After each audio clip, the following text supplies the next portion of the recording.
sklopu Narodnega doma je za en del razstavišča tukaj, tako da se sopada z Narodnim domom in vodni stolp, tako da se vsaki mesec pa pol nekje so nove razstave, tako da je res eno lepo prizorišče za razstavljalce, slikarje, tako da so zelo, zelo zadovoljni in tudi obiskovalci, ki pridejo to pogledati, so navdušeni nad samim ambientom in našim vodnim stolpom, ki smo tako ponosni na njega. Zdaj se je ravno zaključila razstava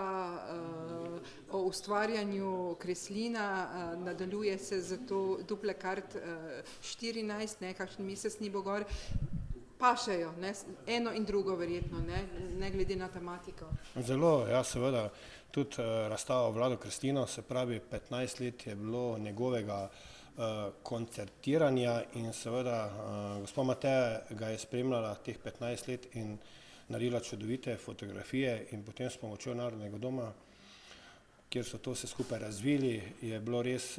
fantastično pripravljeno in odziv je bil tudi zelo, zelo dober. Tako da zdaj, kot vidite, te slike so prečudovite, zelo hitro je bilo to naslikano v takih kolonijah, tako da moramo biti ponosni,